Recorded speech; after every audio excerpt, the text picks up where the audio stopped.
Hello and welcome back. Today we are going to talk about being a workaholic when you don't have any friends. So for a long time in my younger adult life, I'm 31, so I would attribute this to like ages 22 to 25 or maybe 26, 27 even. It really lingered a long time. I would even go all the way back to college years. And I would just apply this to my academics. I was really determined to be successful, do well in my college classes for this exact reason. So what we're talking about today is using your work as a means to escape your personal life because you're not satisfied with your personal life. This is what I did for years of my life without even realizing it. I had no idea I was doing this. It was just happening. And I've come to see this as a pattern in a few other people in my immediate circle, enough to where I think this is really a problem. So like I said, I didn't even realize that I was doing this. I had no idea. I didn't realize I was putting all of my time, my energy, my focus, and my attention into furthering my career and making more money because I wasn't satisfied with my personal life. If somebody had come up to me and said that, if somebody had come up to me and said, Hannah, you put all your time into work because you don't have any friends, I would have been like, what are you talking about? No, that's not true. I just like my career. I like tech consulting. I did not like tech consulting. I like my work environment. I like the people I work with. This is what I kind of saw in myself and in my own behavior when I wasn't really tuned in to why I was putting so much effort into my tech consulting career that I just really, when you really get down to it, did not actually feel that passionately about. No hate on tech consulting, by the way. I actually think there was a lot of fantastic things about my tech consulting career, and I loved it for what it was at the time. Heck, if I don't make the money that I need to make doing the other pursuits that I'm in right now, I'll probably go back to tech consulting, so we'll see. Again, no hate on whatever corporate career you have. It doesn't have to be corporate. A lot of people do this with nursing, with pharmacy, with finance, whatever it is. People do this with work generally. And I'm here to tell you, actually, I'm here to ask you, how much do you really enjoy engaging in your job or your career compared to how much effort, energy, attention, and time and focus that you're actually putting into it? Because I'm not here to tell you that you think you like your job, but you don't actually like your job. Maybe you love your job. Maybe you're very passionate about it. Like I said, I actually liked my tech consulting career, but are you potentially putting undue interest in it because you are trying to escape your personal life? So I'll go back to my example. So something about me, and the reason I'm so passionate about friendships is because I was missing in life a lot of the social avenues that most people have to fulfill their social needs. A lot of people use their immediate families as one of their primary social communities. A lot of people have a work community. They physically go into a space where they form connections over a period of time with the people that they work with. And then a lot of people in their adult life also have romantic relationships that take up a lot of their social time. Me, myself, I had none of these three things. I'm not that close with my family. I have been chronically single my entire adult life, and I worked from home by myself for 7 years straight. So naturally, a lot of the social fulfillment that's kind of naturally built into life for some people was not built in for me, and I was forced to start pursuing friendships as a social avenue because I simply didn't have anything else. Now, one of the reasons I think that this particular problem can be difficult for people to identify is that maybe they don't have as many gaps as I just described that I have. Maybe you do hang out with your immediate family a lot. Maybe you do have a work community. Maybe you are in a relationship. And for the most part, you're feeling okay. You're feeling like you're not super, super lonely, but there's still something missing. And you would still generally benefit from a larger community. That is why I want to make this channel, because I had a particularly devastating experience with the lack of community, but a lot of people out there are not experiencing something quite as extreme, but they still need more friends and closer connections with their friends. Anyways, that was kind of a ramble. Back to being a workaholic. So a lot of people, when they are dissatisfied with their personal life, number one, they haven't even identified that they are dissatisfied with their personal life. They haven't said that out loud. They haven't put a stamp on, they have not put a label on the problem that's happening. They just know that they feel off. They don't feel as good as they could feel, and they don't feel as good as we all should feel about our community. And then number two, they naturally start gravitating towards work and their career because, and I'm about to say something very harsh, so get ready for it. I'm here to pitch you the idea that maybe you're putting a lot of time and effort into your work because it's the only place where people tell you that you're valuable. And furthermore, it might be the only place where people show you that you're valuable. That one is when people show you that you're valuable, not tell, but show.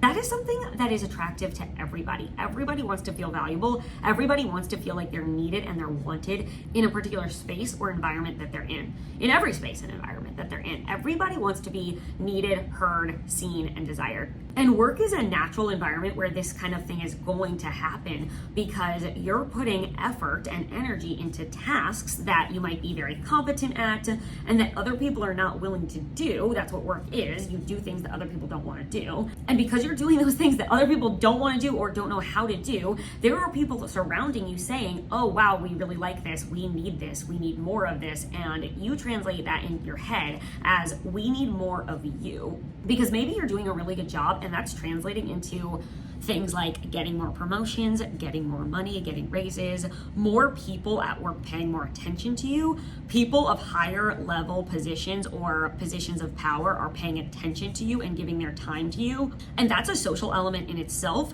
And you naturally are going to automatically react to that positively. That's going to trigger something in your brain to say, oh, I am valued here. People like me here. I am desired for the work that I do. And because your brain is going to subconsciously connect the work that you do and the effort that you put in to the reward that you're experiencing, which is promotions, pay, and more attention, you're gonna gravitate toward that. Anybody would. Your mind and your body are gonna feel really, really good because of that reward. And so you're not even gonna realize it. You're just gonna slowly, day by day, start kind of connecting the dots, start working 1 hour overtime. You're gonna go to the work happy hours that you didn't usually go to before. You're gonna spend more time with your boss. You're gonna put more meetings on other people's calendars to start spending more time with them. You're gonna start spending your free time studying your field of work so that you can get better at it. You're gonna start thinking, okay, how can I be the best in my field? What kind of certifications can I get? What kind of continuing education can I get to make me the best in this field? Because I've connected in my mind that making me the best in this field results in people liking me.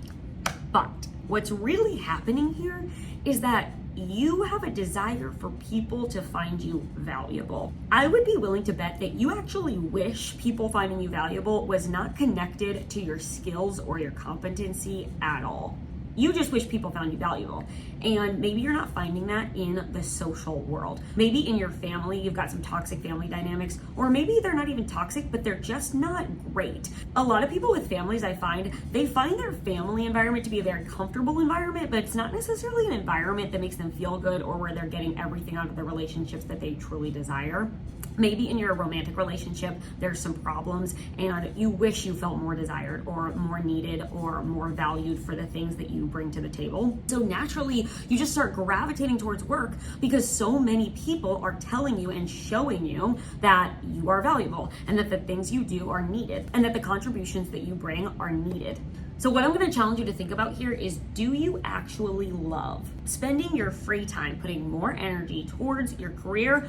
Or would you rather, if you're honest with yourself, would you rather have very close friends that you genuinely admire, trust, respect, and have fun with to call on weeknights or weekends and do something with them and spend quality time with them and enrich your personal life a little bit more? Would you be happier if at 5 o'clock every day when your job technically ends, you had people coming over to your house that you loved and were excited to see? If every weekend you could not keep plans off of your calendar because people that you love, again, people that you love is key. It can't just be anybody. It has to be people that you love, are reaching out to you, asking you to make plans, inviting you to social events, inviting you to do things with them, and genuinely just filling your life with quality time with people that you love, admire, and respect, and have fun with. I cannot discount this enough. Your friends have to be people that you really have fun with. And a lot of people out there just aren't that fun and they just don't know it. That's another video. So the reason I think this is important is because a lot of people spend many, many years being a workaholic and pouring everything they have into their career so that they can find success, when at the end of it all, when they get exactly what they wanted, they get that promotion that they thought would make them happy, they finally reach that 6-figure mark or that 7-figure mark or whatever it is that they thought would make them happy, they finally have the title or the status, or they feel respected by other people around them because of their career title, oftentimes that person who has put everything into accomplishing this will feel really empty on the other side of this. They will find that it does not get them what they actually thought it would get them when they first sought out to accomplish that goal. Because at the end of the day, what people actually want, what you really want, is to fill your days with things that you love doing. And here's the key, doing those things with people that you actually love. At the heart of it all, that's really all of us want to do. It's like that story of the Mexican fisherman. If you haven't seen it, go look it up. You'll understand what I'm talking about. If I told the story on the channel, it would just take up way too much of the video. Look up the story of the Mexican fisherman. It is so applicable to this particular problem. And if you're watching this video because you identify as a workaholic, and you are simultaneously dissatisfied with your personal life, I urge you to consider the idea that they might be connected. Now, here's the thing. Now that you've identified this, you've identified, okay, I don't actually love my job that much. I am just trying to escape my personal life because I don't have fun in my personal life, because I'm not finding a lot of value in my personal life, but I am finding a lot of value in my work life. Here's what I want you to do. I want you to start reallocating your resources away from work to an appropriate extent. I am not telling anybody to quit their job, and I am not telling anybody to put less than necessary effort into your work. I actually think meaningful work is such an important part of having a fulfilling life. I would never encourage anybody not to work or to do less work. I love working. I'm constantly working on things. I'm working on personal projects. I currently have 2 jobs. I used to be a workaholic when I was in tech consulting. I love work is the point. But work plays one role in our lives. It doesn't have the capacity to fill social gaps. We as humans, just like we have a innate desire to meet our social needs, build community, and engage in our community, we also innately have a desire to do meaningful work. So definitely just keep doing your work. But if you find yourself spending your free time, the keyword here is free time, doing things that you think are going to benefit your career. Maybe you're taking an online course. Maybe you're going to get a new certification that's going to help you. Maybe you're starting to work overtime. Maybe you take an extra meeting invite that you don't really need to accept, but you're accepting it because you think it's gonna make you look good to your boss and you think it's gonna help you get that promotion faster. These types of things. If you notice yourself doing these types of things, I want you to reset, reallocate those resources. The resources are time, money, attention, energy, and focus towards your social life. Because now that you've identified this, you actually have to do something about it. So instead of taking that extra meeting, instead of taking that extra course, what you're gonna do is say, how can I look at my calendar this week, this month, this year? And instead of filling it with work-related activities, I'm gonna fill it with trying to make new connections and deepen the connections that I already have, so I can start trying to get the value out of my social life that I'm actually looking for. Because in reality, that is the hole I'm trying to fill. And getting one more promotion and getting a $10,000 salary bump at my corporate job is not gonna really get me what I need here. So that is all for today. Thank you for watching. I hope your conversations are better and I hope your friendships are more meaningful. I cannot wait to talk more on this channel. I will see you on the next one.